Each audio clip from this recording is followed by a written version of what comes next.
accent also. It's no problem. Hi, good evening, everybody. I'm so excited for this evening's conversation. We are here, and if you're joining us live, we are live on both Instagram. I don't know why I feel the need to say Instagram when we are clearly not live on Instagram. We are live on LinkedIn and YouTube. If you are joining us for this event, thank you so much for joining us live. My name is Sally Traori Ualaka. I am the founder of Resi Prep, a program that really focuses on empowering student pharmacists and new practitioners and prospective residency and fellowship candidates in general with actionable items through the ease and sharing of information. This is the Postgraduate Info Series, a program that I've just been working on growing and developing by inviting folks that have completed fellowships and residencies or folks who are currently in residencies and fellowship to continue with that ease of information and talking about their experiences and journey. My hope is that it really does inspire you to also pursue postgraduate training. To that end, tonight's guest is Dr. Jasmine Perry, someone I've just seen online and engaged with online for a little over a year, I think so now. Yeah, So I will be learning about Dr. Perry today along with all of you. I don't do introductions. How are you? I'm well. How are you? Thank you for inviting me. I appreciate it. Absolutely. Thank you for agreeing to be here. Please, let's begin with you just sharing a little bit about yourself with all of us, please. Sure. So I'm Jasmine Perry. I'm a pharmacist by training, born and raised in North Carolina. So I went to pharmacy school at the University of North Carolina. And throughout pharmacy school, I was always very interested in more non traditional career paths, Mm. specifically career paths that allowed me to have positive impact on underserved communities through health equity initiatives and things of those sorts. So I was very active in SNAFA. I started Yeah. off as my chapter's president elect. I went on to be president, and then I ultimately joined the national board. And I think what was most exciting about being a member of SNAFA is not only was I able to serve the community around me, but Yeah. I was also able to cultivate leadership skills and Yeah. skills to just work with people around me to make the positive impact that I wanted to in the community, or that we all had the same desired goal to do. Yeah. So, based on all those things, when I got to my fourth year of pharmacy school, I was kind of confused about what I wanted to do in reality. Really? Yeah, I initially pursued, I think, 10 residency programs. And Really? yes, so most of the residency applications I submitted were either for VA programs or ambulatory care programs because I had a God. great experience fourth year. Yeah. So shout out to my preceptors in AmCare at Carolina. But I ultimately elected to do a fellowship in association management with Pharmacy Quality Alliance, or Yeah. PQA. So all that to say, at PQA, I was able to explore more leadership skills, more understanding of the strategy behind organizations and how they work, and Yeah. ultimately how quality can have this cool, amazing role in health equity, and trying to learn basically from these different quality strategies and how we can have positive impact. So all that to say, I left out a lot of things, but I'm excited to be here today. Yeah, that's so amazing. And I think like one of the first things that I was super curious about was what actually is the Pharmacy Quality Alliance? Because I, as a pharmacist, I had to do like my own work to learn about who they are and what they do.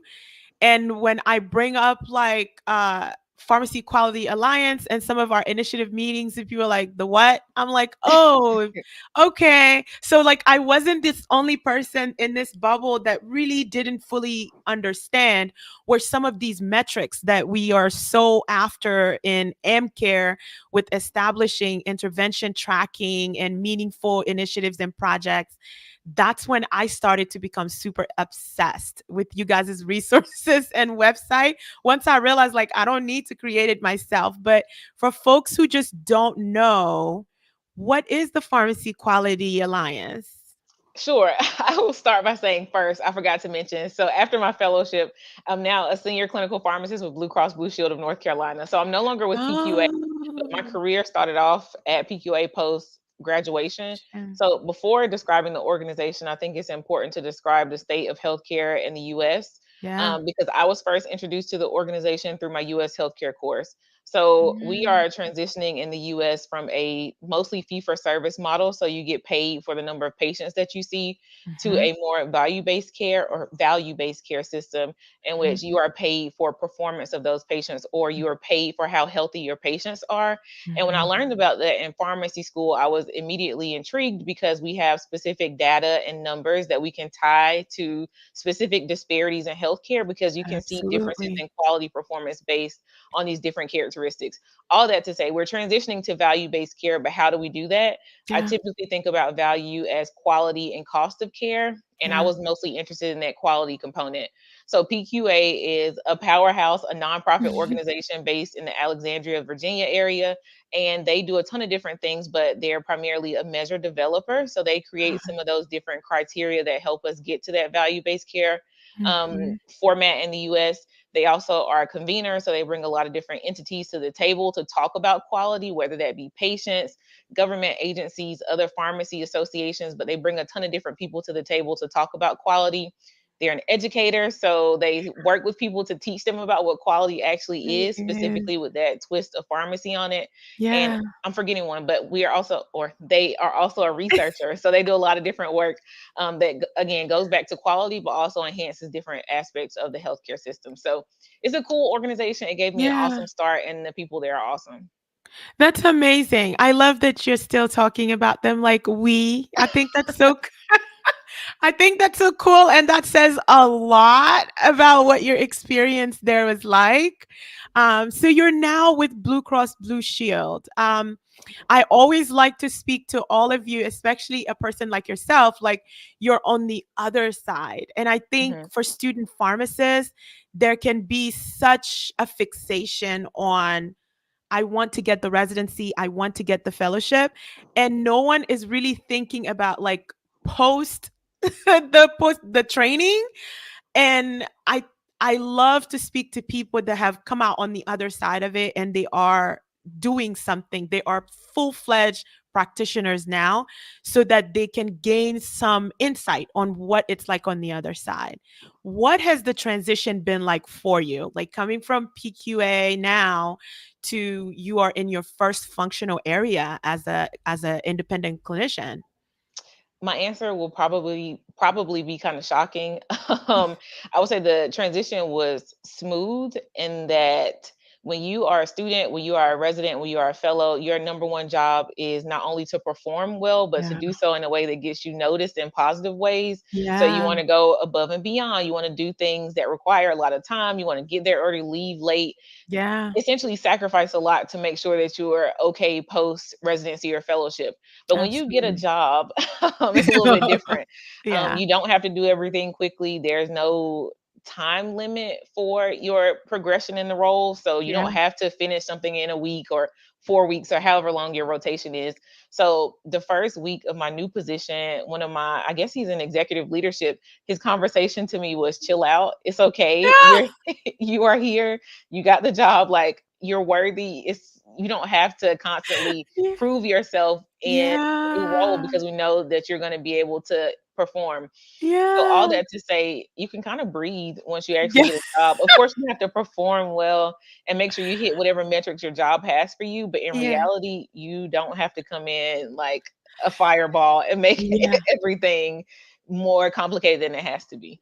Oh my goodness. I where were you when I needed that advice? I was still on the come early, stay late, like the and it took a while. And I think it took like effective mentorship, really, Hmm. for people to just be like, it's time for some boundaries. Like you have to set some boundaries. Work-life balance is important. Like I finally post residency had an opportunity to actually know what is this work-life balance they keep talking about? Right. What is it? And how do I get there? Because the people who seems to have it are happy. I want to get to that level. I Right. think that's really amazing. And you touched on this a little bit already, like your passion for um, quality, medically underserved and underrepresented. Can you talk a little bit about your journey to identifying that as like your anchor? Like, what was that more of a personal or it was I learned about this void and this gap at school and was like, I want to step in there and make a difference. What was that process like for you where you were able to identify and say, yeah, this is how I'm going to pursue making a difference as a pharmacist? Yeah, that's a great question. I don't think I've ever been asked that question before. Um, Yeah. and honestly, as you were talking, I'm thinking like I can't pinpoint one example or one reason why I wanted to have this career that had impact and health equity and quality. I think Yeah. it was more of a culmination of events over the course of my life, whether that be Yeah. personal experiences with Yeah. family members, or my own personal experiences with the healthcare Yeah. system and not being heard and not being fully Yeah. respected or even trusted when you go in to talk to a doctor or a Mm. physician.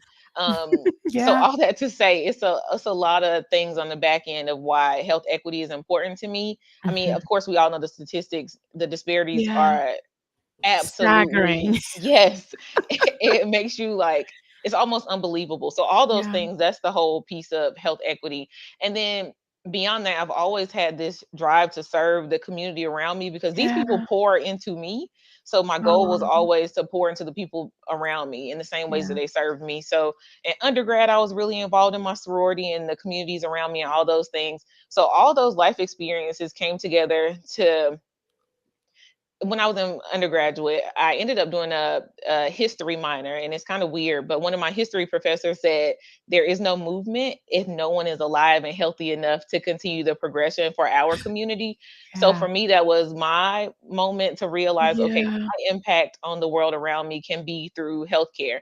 So I ended up going to pharmacy school with the idea that I still wanted to have that positive impact, and I saw quality Yeah. as a way to do that because a lot of the approaches in healthcare oftentimes don't always tie directly back to we want to improve the quality of care. There's a lot of Yeah. focus on cost of care initiatives, of course, but wanting to ensure that communities have great blood sugar levels or great A1C levels or blood Yeah. pressure control, all those things were important to me. So it was a lot of life, a lot of clinical, and a lot of I can actually see tangible changes happening. Yeah. That's I love that. That's so profound. I because Thank you. sometimes no, I think it's so it like what I'm finding super intriguing about it is like all of what you're describing is purpose. Like you really have made all of these different moves and all of these decisions because you have such clarity of purpose. Like you know what it is you're after and why. Like that why is clear to you. It's not fuzzy. And people, the students, they make fun of me a lot because I'm always just like, but why? But why? Because the going gets tough. Right. The road that you take to get where you're trying to go may not be straight. But if that clarity of purpose is there, you're almost not even paying attention to the distractions because you're so focused on what you're trying to accomplish. And I think that if you've had life experiences that kind of it helps solidify um your journey for you because you're focused on like I know why I'm doing it. I love that. I Exactly. really do. Yeah. So you obviously you must have people you're mentoring. I refuse to believe that. I refuse to believe that like others aren't inspired by even if all it is by just watching your trajectory. But what are some things that you believe you did very well on your journey? Like there were things that you kind of feel like, I think this was super helpful. Some of it you probably were not like paying attention and you're just like, "Oh, good thing I did that." But what along your journey you feel like was really instrumental in helping maximize your success along the way? Ooh, that is also a good question. Yeah. Honestly, now I'm like talking about work-life balance and all those things, but one of my strengths and probably one of my greatest weaknesses was my commitment to always being overly ambitious and always being curious and Yeah. always accepting extra opportunities Yeah. and just working really hard and diligently. Mhm. In pharmacy school, I will it was a tough time. I Yeah. would wake up early, go to the library before class, go to class, then leave, go directly to the library after that, Yeah. and then ride the bus home in the dark. So I was always that person that Mm. was going above and beyond all the time, and oftentimes it was the expense. It was at the expense of my own personal self care and well being. So Yeah. do not recommend. But I think that a lot of my, I guess, success for, Success. it's weird to say success, but a lot of my progress over my career has been directly linked to me working hard. I will be Yeah. very honest. Yeah. So good old work ethic, just staying with the grind. But also, why are you uncomfortable with saying success, Jasmine? It's too early. It's Oh, like come on. You sound like me. Because like, I was like, please, I want to understand. Because I'm always thinking incredibly weird where I'm just like, when people are like, work smart, not hard. I'm like, I am way too early in my career to be working smart. This is the transformative phase of my career. I want to work hard. I want to learn how to build it from the ground up. So, like, my process of doing it smart is error proof. But if I'm cutting corners this early, I'm obviously not paying attention to what the learning opportunities are.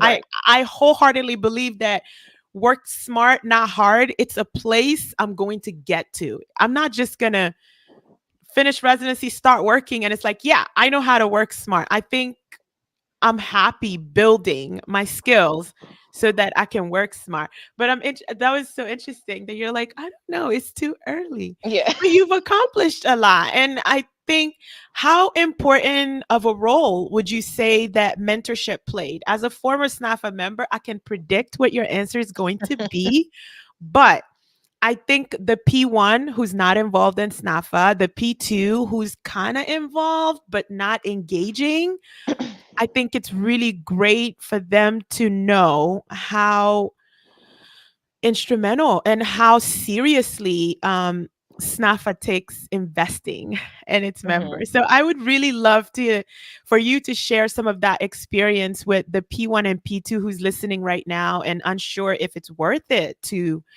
give themselves to that organization. Yeah. So as I was listening to you respond to my last answer, I'm like, yeah, I worked hard, but I also was connected to great people. And I mean, it's probably divine intervention for most of the things that I've gotten in my life. But SNAFA was the organization that pushed me, and my advisors believed in me. The people I was Yeah. connected to within the organization believed in me. It was a place where I felt seen and heard, and I Yeah. didn't have to go above and beyond for people to listen to me. It was a place where there were a lot of people who looked like me, who were also striving and excelling for some of the same things. So the Yeah. mentorship component of SNAFA is, it's incomparable. Like, you can't compare it to Yes. anything. And Yes. to have people around you that really want to see you succeed, it's one of Yeah. those things that you need to get through pharmacy school. And Yeah. then the knowledge sharing, the willingness for people to share the things that they know with you. There Mhm. was no gatekeeping. The Yes. competition was not there because there were enough experiences for all of us. Mhm. Um, so for me personally, I don't think my career would be where it is without SNAFA, because it just gave me the confidence to be able to enter rooms and speak to people and Yeah. network and do all the things. So if you are someone who is curious, or if you are on the fence about joining an organization or utilizing the resources around you for Yeah. mentorship, I would say go for it. You don't have to be a leader in SNAFA. You can just join, do things Mhm. that you care about. But in reality, I think SNAFA and the mentorship that I received in the organization was, it was amazing. Yeah. It was. It really was. Like, if you were even just remotely connected to SNAFA, it's one of the first things that you can say with absolute certainty that the structure and the quality of the mentorship that they Right. offer, it's really unmatched. And it's, I tell people, just pick one and give yourself to it. But as a black woman that was going through pharmacy school, um that opportunity, like as a SNAFA member, like a lot of my leadership experiences was through APHA as a hmm student pharmacist, but I was CKD chair for SNAFA. So I was still connected to SNAFA, right? And it was just like that permission to be bold and ambitious and not be afraid to literally say out loud all the things I aspire to do. And hmm everyone in the room was just like, yes, absolutely. And I'm like, oh, well, this Right. is kind of cool. Like it's like this is kind of cool. Like they actually are just like, yes, why not do that? And then this other person, they did this, and they would be a great resource. Like people's minds are constantly running to give you ideas on how you can further elevate that thought that you have where you were like, yeah, this is the top floor, but they're like, oh, you can even go further.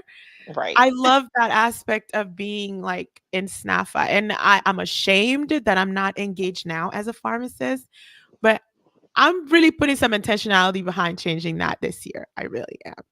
I love Uh, that. Yeah, I have to turn that around. I gained too much to not be given back. You know what I'm saying? Yeah. I agree. I'm really, really like targeting that this year.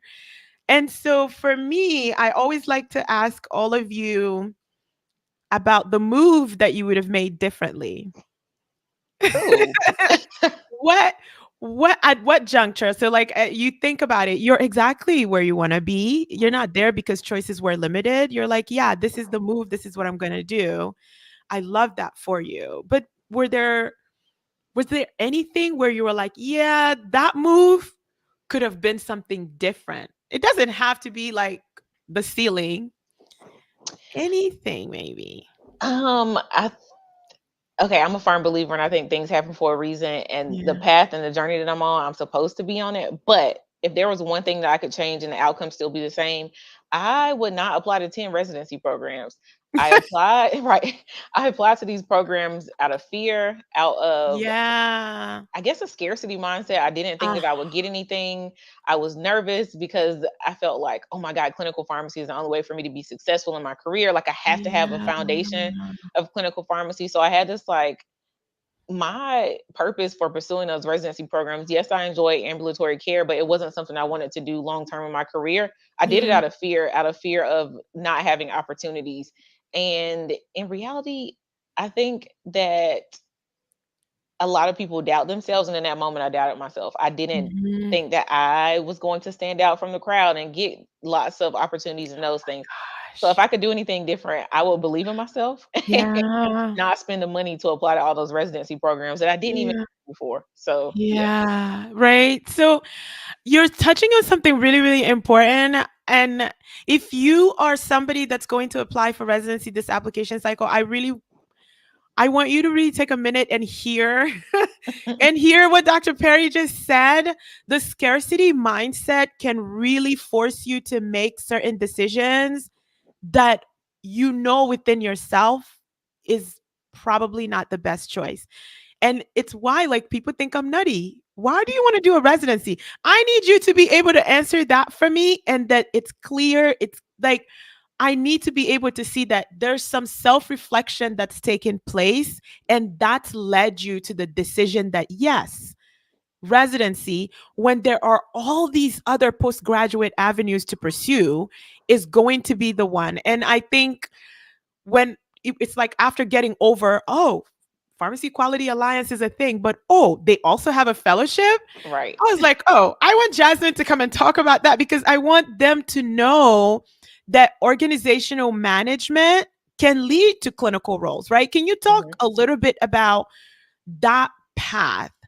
Because I don't know that it connects really, really well for Mhm. prospective candidates. Like, you're with a nonprofit organization that's got this amazing history of bringing all everybody to the table so that we're having the right conversations for what's changing in healthcare and guiding pharmacists and everyone on how we should be capturing the different things that we do. How did Mhm. that translate into the clinical role that you have now? You didn't do a residency, but you're in a clinical position. Help us understand. Um, I think so. Association management is interesting because a lot of the skills that you learn throughout the fellowship experience, you can translate it to any other industry. I think one time I was talking to the CEO of PQA, and he's like, if you are an association management professional, if you know how to run an organization, you can run the local trucking organization if you would like to, because a lot of the same principles apply no matter Yeah. where you are and if you're leading people and working with people. So I learned a lot of those Mm. tangible strategy or strategic skills that go into an organization that make it successful. And those same skills can be applied to no matter what organization you join. I Mm, will say the key though is that in order to be a clinical quality professional, you have to have some type of foundational knowledge in clinical practice. yes. So, although I was with PQA doing some things that primarily weren't pharmacy related, having that fundamental understanding of medications and how they Yeah. work and guidelines are everything. So understanding the strategies behind the guidelines and how you Yeah. choose the medications and those things, all those things were important for me to have a better understanding of the quality landscape because quality metrics Absolutely. are directly tied to clinical practice. So Mhm. why do we recommend metformin? Why are people using Yeah. GLP-1s? Why is all this stuff happening in diabetes? So having that clinical knowledge was important and it translates to my current role because Yeah. it's all clinical pharmacy. So Yeah. not only is it understanding medications, but it's having this population health approach to medications and how do Yeah. we optimize care for our members on a larger scale and not individual members. So population health, clinical quality, pharmacy, or knowledge of medications all goes hand in hand. Yeah. So for me, being a pharmacist has been helpful to understand the medicines, the mechanisms, all those things, but to connect it to the populations or the members that we serve. So it's a lot of steps in the process, but all of it Yeah. goes back to having a strong pharmacy knowledge. Knowledge, yeah. Oh, that's amazing. I'm also, it just sounds like you have my dream job. It's like I'm I listening mean, to you and I'm like, okay, but also, yeah, I think you have my dream job. Population I health, quality improvement, initiative building, clinical services develop. Yeah, you have my dream job, Jasmine. it was my dream job too. So I think it's pretty cool. Yeah, It really is. to have the ability to think through problems or identify problems using data to develop solutions and Yeah. also using pharmacy, it's like I don't think I could have asked for anything better. No, and like because of you have such a balance of all of the variety, the likelihood of getting bored is like negative 1000 cuz I'm Right. sure the position doesn't matter how much command you have over it, you're still like, "Oh, new knowledge of the day. Okay, let's figure that out." And I love that part that like you're I'm very happy for you and Thank you. if you are a student pharmacist and you don't know who Dr. Perry is, she's very present on social media. She's very present and very responsive. Um, I want to encourage you to reach out to people that are doing things differently. I'm really, really, really, really an advocate for asking prospective candidates to think outside of the box, like the pharmacy that we entered almost 10 years ago is not what you're graduating to step into. There are a lot of different things here, and so many things are happening. So, if you see someone that's doing something non traditional at minimum, engage with them to just learn about how they've gotten there because you have no idea. It literally does just take that one conversation, which I'm sure, as a person who's networked very effectively, you know that like every conversation you walk away like, I didn't see that that was going to go there, but oh my Right. god. I definitely agree. I think networking is everything. And earlier I mentioned hard work, Mm, but in reality, the people that you know and the connections that you have introduce yeah, opportunities that you did not know existed. So existed. you are exactly right. Reaching out to people on LinkedIn. I did a lot of cold calling on LinkedIn when I was in Yeah. pharmacy school, just talking to people like, what do you do? Yeah, Yeah. So I think yeah. Walk you're me right. through what you do. It's like, Exactly. yeah, students like they get so nervous and I'm like, I'm telling you, the way you're searching for mentors, people in unique spaces, they're also searching for you, someone who's looking and who's open, who has a non-traditional way of problem solving and who's solution driven because that's where healthcare is going. So they're also looking for other people that they be like, oh, this is a fresh young mind that we can hope to build and develop to be the next generation of what comes next. Right. um what is your wisdom for the prospective candidate? I want you to give some advice to the person who's just eagerly waiting for forecast to open or the person that's applying for fellowships right now. What, based on what your journey's been like so far, is your wisdom to offer them on how they should approach this incredibly challenging season of their professional careers?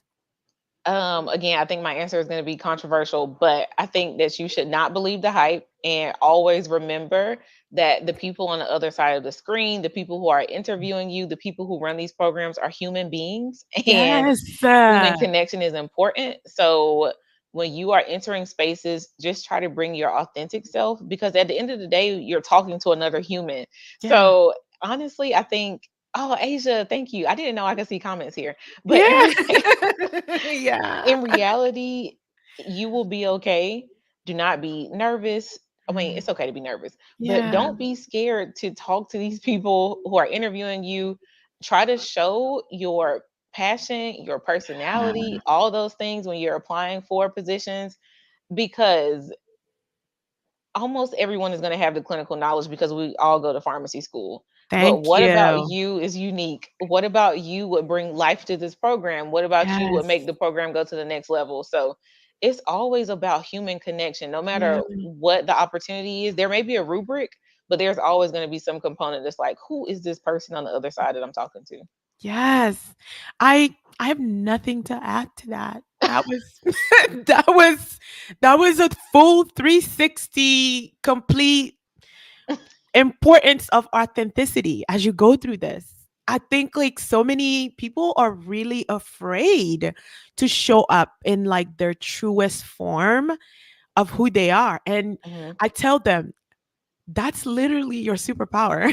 That's, if you had any superpower, it's like what you bring with you when you step into a room. That's it. That's the sauce that any position that you're after it needs. Like just be yourself. I Right. can't express how grateful I am for you being here today. Um, like we've never met in person. There's so many people that are on my list to meet in person, and I promise not to act like a basket case when I finally meet you.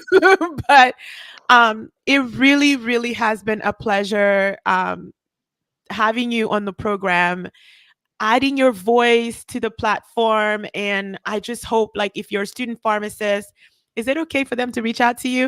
I Yeah, I don't care. I That's ask fine. I ask your permission and put you on the spot because I'm That's just like, fine. but Dr. Perry, incredibly, incredibly responsive on LinkedIn. So reach out to her and engage with her to get a deeper understanding of what she's up to and what she wants to do and is doing. But thank you so, so, so much. I really, really appreciate you being here. And I know like my little audience is definitely enjoying you being here. And just keep sharing with us all the cool stuff you're doing. I think that we need more people in non-traditional paths and for students to see that they're killing it just fine. Like they don't need help. Like they're doing great and they need to see that too. But thank you, everybody. If you're joining us here or on YouTube, we really appreciate you joining us this evening. And I'll see everybody next week on the next episode of the Postgraduate Info Series. Thank you, Dr. Perry, for your time. Thank you for having me. Absolutely.